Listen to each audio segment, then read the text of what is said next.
느끼는 것이 있는데요.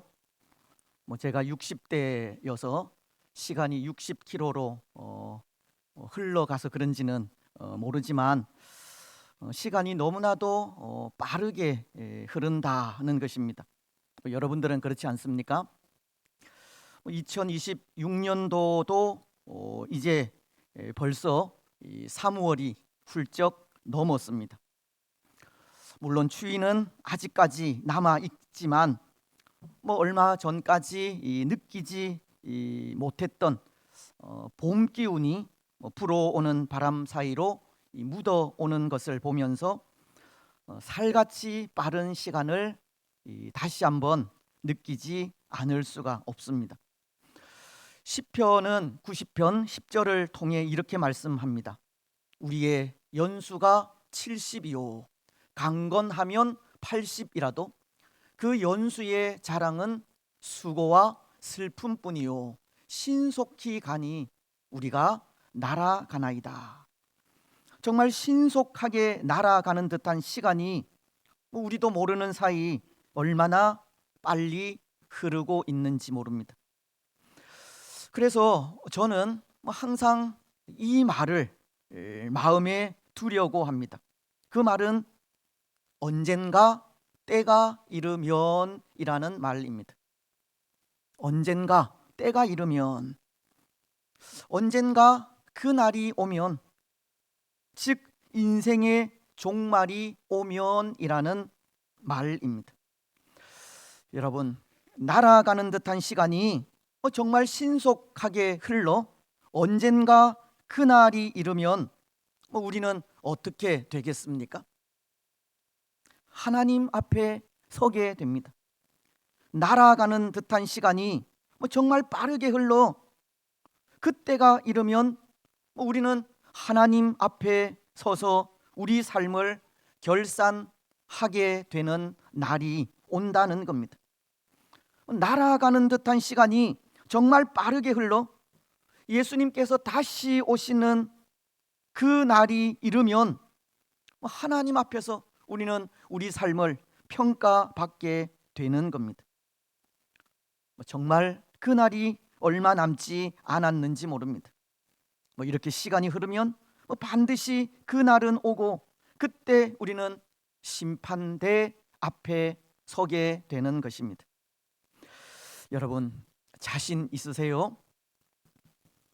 하나님 앞에 선 우리의 모습이 부끄럽지 않겠습니까?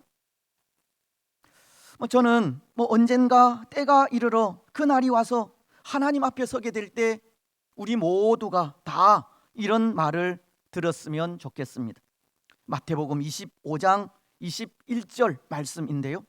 그 주인이 이르되 잘하였도다 착하고 충성된 종아, 네가 적은 일에 충성하였음에 내가 많은 것을 네게 맡기리니 내 주인의 즐거움에 참여할지어다 하고, 하나님께 각기 달란트와 은사를 받은 우리는 하나님께서 우리의 삶을 결산하시는 그때 잘하였다 착하고 충성된 종아라고 하시는 칭찬을 들어야 합니다. 오늘 우리는 그날이 와도 부끄럽지 않도록 착하고 충성되게 살아가시기를 주님의 이름으로 축복합니다. 그렇습니다. 하나님의 사람인 우리에게 절대적으로 필요한 것은 이 충성된 삶이 아닌가 합니다. 오늘 본문도 10절 하반절을 통해 이렇게 말씀하고 있습니다. 네가 죽도록 충성하라. 그리하면 내가 생명의 관을 네게 주리라. 말씀은 충성된 삶을 요구하고 있고 충성된 삶을 살아갈 때 생명의 관을 주리라고 하십니다. 영원토록 영광 가운데 거하게 하신다는 것인데요. 근데 여러분, 여기 이 충성이라는 단어는 조금은 익숙한 단어이지 않습니까? 우리가 앞선 에베소 교회를 생각할 때에도 이 충성이라는 말을 생각하였기 때문입니다. 기억이 나세요? 또 잊어버리신 것은 아니시죠?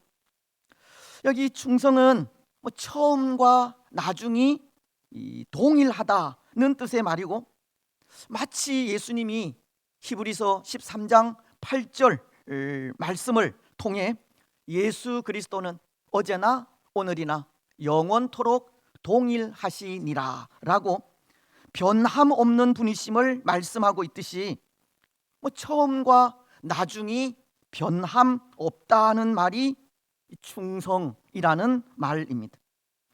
그래서 하나님은 교회의 주인으로서 이 에베소 교회를 찾아오신 것이고, 에베소 교회가 충성스럽지 못하게 그 처음 사랑을 잊어버린 것을 책망하면서 처음 사랑을 회복하여 처음과 나중이 변함 없는 교회가 되라고 하신 겁니다. 여러분, 오늘 우리는 어떻습니까? 우리 신앙의 삶이 그 처음과 지금이 변함없이 동일합니까? 하나님 앞에서 헌신하는 우리 삶의 모습이 변함없는 모습으로 섬기고 봉사하고 있습니까? 때로 충성된 모습, 변함없는 그 모습이 어떤 모습인지 몰라 충성하지 못한다라고 말씀하시는 분들은 없습니까? 그렇다면 먼저 이 마태복음 25장이 가르치는 말씀을 통해 하나님 앞에 충성스러운 모습이 어떤 모습인지를 생각해 보았으면 하는데요. 앞서도 언급한 마태복음 25장은 이 5달란트 맡긴 종에게 그가 5달란트를 남기게 되었을 때 하신 말씀이지 않습니까? 그 주인이 이르되 잘하였도다 착하고 충성된 종아, 네가 적은 일에 충성하였음에 내가 많은 것을 네게 맡기리니 내 주인의 즐거움에 참여할지어다. 이 5달란트를 남긴 종에게 주인은 잘하였다, 착하고 충성된 종이라 칭찬을 하신 겁니다. 이 종이 받은 이 칭찬의 모습을 보면서 우리는 이 충성된 자의 모습을 몇 가지로 생각할 수 있을 것 같습니다.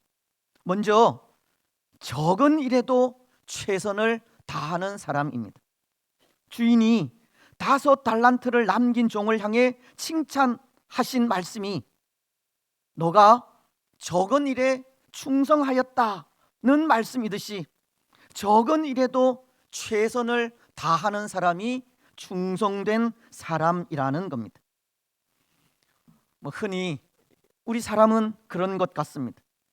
큰 일을 중요시하고 잘 하려 한다는 겁니다. 하지만 적은 일은 경시하고 소홀히 하는 경향이 많습니다. 사람들은 큰 일에만 충성한다는 겁니다. 그러나 주인이신 하나님께서 요구하시는 것은 적은 일에 최선을 다하는 것입니다. 적은 일에도 충성하는 일입니다.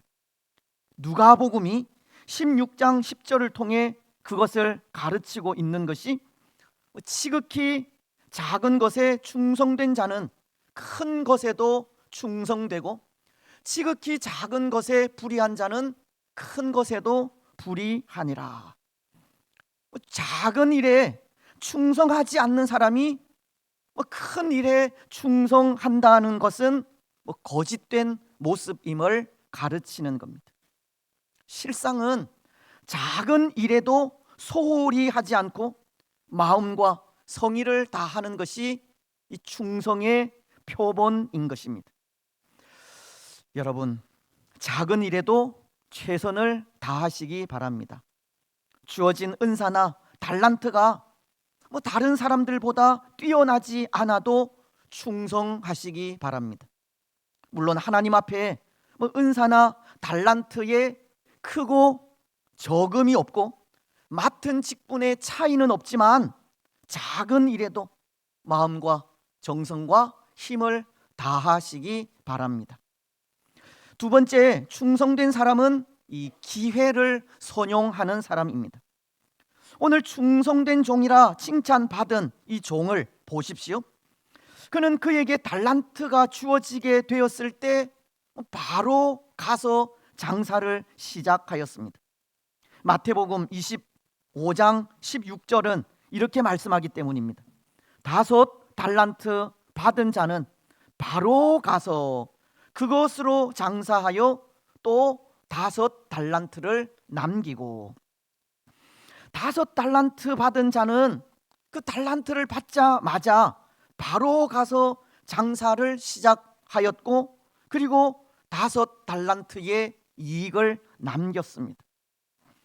그는 달란트를 받은 즉시 장사를 시작했다는 것으로 장사를 위해서 어떤 계획을 어떻게 세우고 얼마의 이익을 남길 것인지 머리를 굴리거나 계산하지 않았다는 겁니다. 계산보다는 오히려 시간을 아껴 바로 장사를 시작하게 된 것입니다. 기회는 쉽게 오지 않기 때문입니다. 하나님께서 달란트를 맡기셨다면 바로 그때가 하나님이 주신 가장 귀한 기회인 줄 알고 시간을 아껴 선용한 것입니다. 때로 우리 인생에게 있어서 때가 있다는 말을 하기도 하는데요. 하지만 하나님의 사람들에게는 매사가 하나님께서 주신 좋은 기회의 시간들입니다. 그래서 하나님의 사람들은 한 시간이라도 시간을 허비해서는 안 되는 것입니다. 잘못된 곳에 사용해서도 안 되고, 주어진 시간을 잃어버려서도 안 되며, 허투루 사용해서도 안 됩니다. 충성은 모든 시간을 기회로 알고 선용하는 데 있습니다. 오늘 우리는 모든 시간이 하나님이 주신 기회로 알고 그 시간들을 잘 사용하시기 바랍니다. 이제 세 번째, 충성된 사람은 이 사람들의 눈을 의식하지 않는 사람입니다. 충성된 사람은 하나님 앞에서 사는 사람이라는 겁니다. 주인이 있다고 해서, 사람들의 눈이 있다고 해서 그 눈을 의식해서 열심을 내는 사람이 아니라는 겁니다. 하나님 앞에서 사는 사람입니다. 마태복음이 가르치는 충성된 종이 그랬는데요. 마태복음 25장 14절은 주인이 타국으로 떠나기 위해 각 종들에게 달란트를 맡겼다고 합니다. 이렇게 말씀하기 때문입니다. 또 어떤 사람이 타국에 갈 때 그 종들을 불러 자기 소유를 맡김과 같으니. 그리고 15절을 통해서는 이렇게 말씀하고 있습니다. 각각 그 재능대로 한 사람에게는 금 5달란트를, 한 사람에게는 2달란트를, 한 사람에게는 1달란트를 주고 떠났더니, 지금 주인은 이미 타국으로 떠나고 없는 겁니다. 종들에게는 그들을 지켜보는 눈이 없습니다. 하지만 이 칭찬받은 충성된 종은 비록 주인이 먼 나라에 출타 중에 있지만 그에게 주어진 일을 쉬지 않았습니다. 게을리하지도 않았습니다. 그는 곧바로 장사하되 최선을 다하였고, 주인의 눈이 아니라, 사람들의 눈이 아니라 주인이 그에게 맡기신 그 일만을 바라보고 최선을 다하게 된 것입니다. 흔히 교회 일에 사람들은 사람들의 눈을 의식할 때가 참 많습니다. 사람들이 보는 눈을 즐길 때도 있습니다. 사람들은 사람 앞에서 신앙생활하고 사람 앞에서 헌신할 때가 있다는 겁니다. 하지만 충성된 일꾼은 오직 하나님만을 바라보고 일하는 사람입니다. 사람의 위로나 칭찬이 아니라 하나님의 위로와 하나님의 도우심을 바라보고 하나님 앞에서 살아가는 사람입니다. 여러분, 오늘 우리는 하나님 앞에서 살아가시고 하나님 앞에서 신앙생활 하시기 바랍니다. 이제 충성의 마지막은 앞서도 말씀을 드렸듯이 처음과 나중이 똑같은 사람을 의미합니다. 처음과 나중이 변함없는 것을 충성이라고 한다는 겁니다. 시작에서 끝까지 동일한 모습입니다. 여러분, 충성된 종은 주인이 돌아올 때까지 그에게 주어진 일을 변함없이 감당하였습니다. 그리고 마침내 때가 되어 주인은 돌아오게 되었고 결산을 하게 될 때 그는 당당하게 자신의 성과를 말하게 됩니다. 마태복음 25장은 20절을 통해서 이렇게 말씀하기 때문입니다. 5달란트 받았던 자는 5달란트를 더 가지고 와서 이르되 주인이여 내게 5달란트를 주셨는데 보소서 내가 또 5달란트를 남겼나이다. 마침내 그날이 와서 결산하게 될 때 그는 당당하게 자신의 성과를 말할 수 있었습니다. 그는 처음부터 끝까지 변함없이 최선을 다하였기 때문입니다. 충성한 결과가 열매로 나타났기 때문입니다. 그렇습니다. 사랑하는 여러분, 오늘 교회 안에는 이런 사람들이 절실합니다. 충성된 사람들이 절실하다는 것인데요. 왜냐하면 갈라디아서 3장 3절이 가르치듯 오늘 교회 안에는 이런 사람들이 많기 때문입니다. 우리 이 말씀 함께 읽겠습니다. 시작.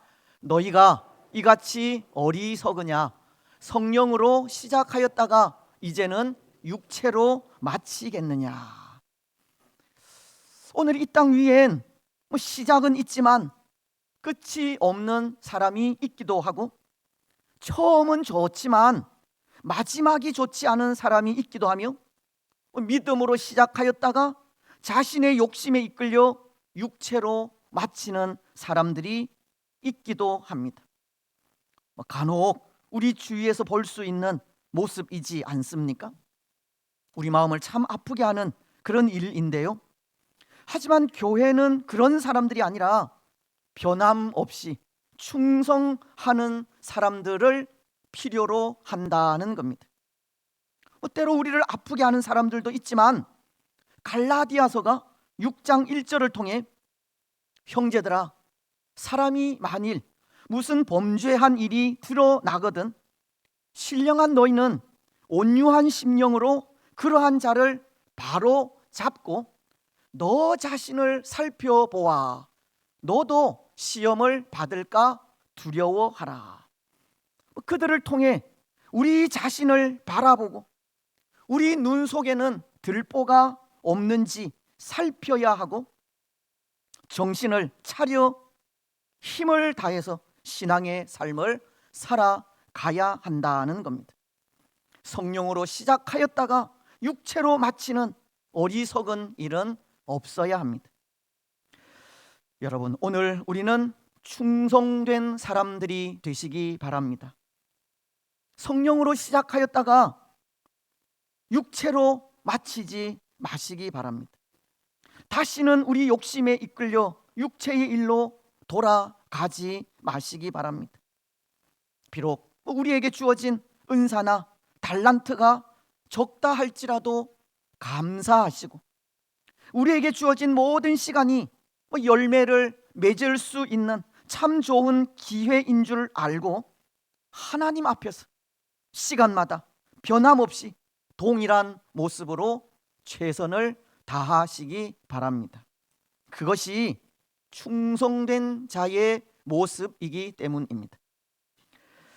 그런데 여러분, 사실 그 일은 결코 쉬운 일이 아니라는 것을 고백하지 않을 수 없습니다. 하나님 앞에서 변함없이 충성된 모습으로 살아가는 일은 여간해서 쉽지 않다는 겁니다. 왜냐하면 오늘 본문 속에 이 서머나 교회를 볼 때 교회를 압박하는 많은 핍박과 고통이 있기 때문입니다. 충성된 하나님의 사람들로 충성스럽게 살아가는 것을 세상은 허락하지 않기 때문입니다.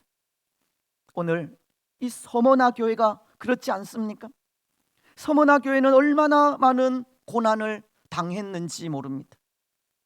여기 서머나라고 하는 이름 자체도 쓰다라는 뜻이 담겨져 있어서 이 서머나 교회가 당한 그 고난의 모습을 그 이름만으로 충분히 상상할 수 있듯이 이 교회는 어쩌면 충성된 교회로 하나님을 사랑할 수 있는 여건이 도무지 조성되지 않는 그런 교회였습니다.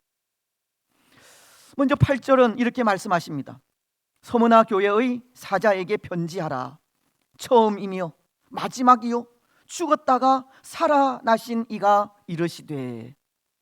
서머나 교회를 찾아오신 성령 하나님에 대해 말씀하고 있는 것이 처음이며 마지막이요 죽었다가 살아나신 이라고 하는데요, 한마디로 어제나 오늘이나 영원토록 동일하신 예수님을 의미하는 것으로 예수님께서 변함없는 사랑으로 우리 인생을 위해 십자가 위에서 죽으시고 부활하신 존재로 서머나 교회를 찾아오셨다고 하는 말씀입니다. 교회를 향해서 충성을 원하시는 예수님께서 충성스러운 모습으로 교회를 찾으신 것을 말씀하는 겁니다. 빌립보서는 2장 8절을 통해 이렇게 말씀하고 있는데요, 사람의 모양으로 나타나사 자기를 낮추시고 죽기까지 복종하셨으니 곧 십자가에 죽으심이라. 하나님이신 예수님께서 십자가에서 죽기까지 충성하신 모습에 대해 가르치는 말씀입니다.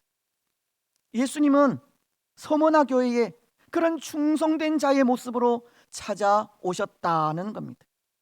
그리고는 교회를 향해 이렇게 말씀하십니다. 9절을 통해서입니다.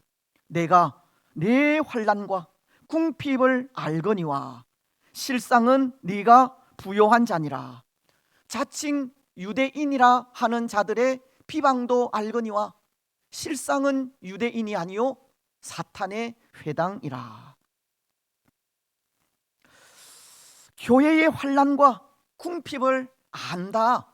내가 너희들을 안다 라고 말씀하십니다. 여러분, 우리는 이 말씀을 통해 짐작할 수 있는 것이 있지 않습니까? 서머나 교회는 사탄의 비방과 방해로 큰 환난과 어려움을 당하고 있다는 겁니다.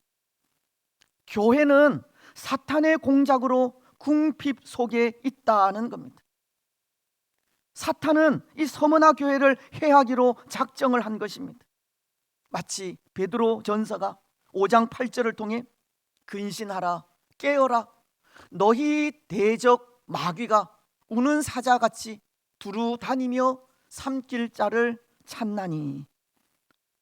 사단이 우는 사자와도 같이 두루 삼킬 자를 찾아다닌다고 하듯이 사탄은 이 서머나 교회를 점찍고 허물어 버리겠다는 작정을 한 것입니다. 그래서 이 서머나 교회를 향한 핍박이 얼마나 심했는지 교인들은 그 핍박을 피해 이리저리 도망 다니느라 제대로 생업을 꾸려 갈 수가 없었습니다. 그렇습니다. 사실 이 서머나 교회가 당한 고통은 경제적인 문제로 오는 고통이었습니다. 당시 로마의 지배하에 황제 숭배 사상을 거부한 것 때문이라는 것인데요, 예수님을 믿는다는 이유로 사회 공동체가 교회를 향해 경제적, 정치적, 사회적, 종교적 제재를 가하게 된 것이고, 그것이 유대인들을 이용한 사탄의 괴략이라는 것을 가르치면서 그 괴략으로 인해 먹고 살 수 없을 정도로 제재와 소외를 당하게 되었다는 것을 가르치는 겁니다. 오늘날에도 국가가 교회에 대한 제재를 운운하고 있지만 이 사회가 조직적으로 그 일을 행할 때 교회는 고통을 받을 수밖에 없습니다. 서머나 교회가 예수님 때문에 바로 그런 고통을 당하게 된 것입니다. 그러니 그 삶이 얼마나 궁핍했겠습니까? 오늘 서머나 교회를 찾아오신 예수님께서 교회가 당한 환난과 궁핍을 안다고 하시기까지 서머나 교회는 환난과 궁핍 가운데 있던 교회였습니다. 서머나 교회는 예수님 때문에 가난해진 교회라는 겁니다. 예수님 때문에 믿음으로 인하여서 핍박을 받은 교회입니다. 그래서 그 환난, 사탄의 괴략으로 인해 도저히 신앙을 유지할 수도 충성할 수도 없는 교회가 서머나 교회였다는 겁니다. 하지만 여러분, 오늘 이 서머나 교회는 보십시오. 그런 환경 속에서도 믿음에 변함이 없었고 그 변함 없는 믿음으로 칭찬을 받게 됩니다. 내가 내 환난과 궁핍을 아노니 실상은 네가 부요한 자니라. 성령 하나님은 궁핍함으로 피폐해져 있는 교회에게 부요한 자라는 칭찬을 하신 겁니다. 여러분, 그 이유가 어디에 있겠습니까? 왜 성령 하나님은 환난과 궁핍함으로 만신창이가 되어 있는 교회를 향해 부요한 자라라고 하셨겠습니까? 서머나 교회가 핍박으로 힘들어 하는 가운데서도 끝까지 자기 삶의 터전을 지키고 재산을 잘 지켰기에 부요한 자라고 하셨겠습니까? 때로 동굴 속에서 숨어 지내는 가운데 요즘처럼 로또라도 당첨이 되어서 부요한 자라라고 하셨겠습니까? 그렇지 않지 않습니까? 서머나 교회는 환난과 궁핍으로 충성할 수 없는 형편에 있었지만 그럼에도 변함없는 믿음을 가지고 있었기에 그 믿음이 부요하다라고 하신 겁니다. 때로 유대인들의 비방과 계략 속에서도 말씀으로 견디고 이겼기에 부요한 자라고 하신 겁니다. 어떤 형편 속에서도 믿음을 지키고 흔들리지 않았기에 부요한 자라는 칭찬을 듣게 된 것입니다. 여러분, 오늘 우리도 어떤 형편 속에서도 믿음이 부요로운 자들이 되어야 합니다. 핍박으로 인해 삶의 균형이 무너질 때에도, 물질적인 어려움으로 가난해질 때에도, 거짓된 괴략으로 위기에 빠질 때에도 믿음을 잃지 않아야 합니다. 속 사람은 강건해야 합니다. 고린도후서 4장 16절은 이렇게 말씀하십니다. 그러므로 우리가 낙심하지 아니하노니 우리의 겉 사람은 낡아지나 우리의 속 사람은 날로 새로워지도다. 때로 환난과 궁핍과 악한 세력들의 괴계로 우리 겉 사람은 피폐하고 낡아진다 할지라도 흔들리지 않는 믿음으로 우리 속 사람은 날로 새로워져야 하는 겁니다. 영적인 부요함을 잃지 말아야 합니다. 사랑하는 여러분, 오늘 성령 하나님은 이 서머나 교회를 향해 실상은 네가 부요한 자라고 하셨습니다. 핍박으로 인해 가난한 삶을 살고 환난으로 인해 충성할 수 없는 조건이었지만 그럼에도 굳건하게 믿음을 잘 지켰다는 겁니다. 그럼에도 신앙을 지켰고 그럼에도 경건의 능력을 잃지 않았다는 겁니다. 오늘 우리도 믿음으로 부요한 자들이 다 되시기 바랍니다.